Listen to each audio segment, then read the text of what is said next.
What would you do if you suddenly had $1 million in cash? Put it in the bank? Buy a house? Hide it in the walls? But what if that money came from drugs, fraud, or smuggling? Before you can spend a single dime, there's one thing you must do. Launder it.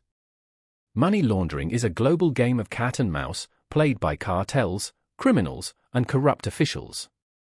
According to the UN, money laundering accounts for 2% to 5% of global GDP, that's over $2 trillion a year. Today, we'll expose what money laundering really is, why it's done, how it works. Money laundering is the process of making illegal gained proceeds appear legal. Imagine a mischievous kid at school finds a wad of cash and wants to buy an Xbox. But he knows his mom, aka the regulator, will ask where the money came from. So he makes up a story to make the cash seem legit. That's laundering in a nutshell, giving dirty money a clean identity. The goal of money laundering is simple: to cover your tracks. First, it hides where the money came from, so law enforcement can't trace it back to a crime. Second, it makes the money usable by turning black market cash into seemingly legal income. In other words, erase the footprints and clean the stain. In the 1920s, American gangster Al Capone made millions from bootlegging, gambling, and extortion. But he couldn't just walk into a bank with bags of cash; it would raise questions. So he opened a chain of coin-operated laundromats, mixing dirty money with real business income. This is where the term money laundering came from, putting illegal money into the washing machine and pulling it out clean. Now that we understand what money laundering is and why it's done, let's take a closer look at how criminals actually clean their dirty money. From small businesses to shell companies, from casinos to cryptocurrencies, the techniques are as diverse as the criminals themselves. Let's dive into some of the most common and fascinating ways money gets laundered around the world. Smurfing. You're a drug dealer holding $1 million in cash. You can't deposit it all at once, so you hire 20 people, or Smurfs, to each deposit $5,000 at different banks on different days. This tactic, called smurfing, avoids triggering automatic reporting thresholds and flies under the radar.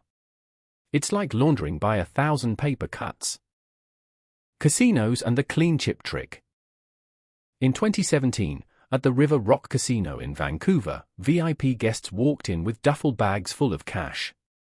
They gambled a few rounds, then cashed out chips for a clean casino check. The check didn't say drug money, it said a casino winnings. On paper, they were just lucky. In reality, it was legal-looking money, laundered in plain sight. Shell companies. In the 1990s, Mexican drug lords created dozens of shell companies across countries. Company A in Luxembourg made a deposit, then used it as collateral for a loan from Company B in Paris. Company B then wired the money to Company C, also cartel-controlled. This three-layer setup made it look like clean international business. Shell companies are legal, which makes them the perfect cover. Trade-based laundering. In 2021, a Hong Kong office supplies company exported 10 pens, each priced at $100,000. The buyer? A shell company in South America, secretly owned by the same gang. The inflated invoice turned criminal money into clean profit.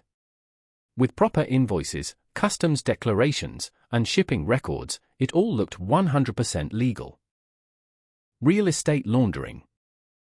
Real estate is a favorite tool for money launderers. From Dubai to London, luxury apartments are often bought with suitcases of cash. The buyers don't care about the price, they care about converting dirty money into property. Sometimes, a single apartment hides millions in illicit funds. Crypto laundering. In 2022, North Korea's Lazarus Group stole over $600 million in crypto from the game Axie Infinity. They ran it through mixers like Tornado Cash cross-chain bridges and over-the-counter traders. Step by step, the money became harder to trace. But blockchain analytics eventually tracked them down. This was the first time a state-sponsored hacker group was officially linked to crypto laundering. From laundromats to the metaverse, money laundering keeps evolving. Have you seen any laundering tricks we didn't mention? Leave a comment below, give this video a like, and subscribe for more dark money stories.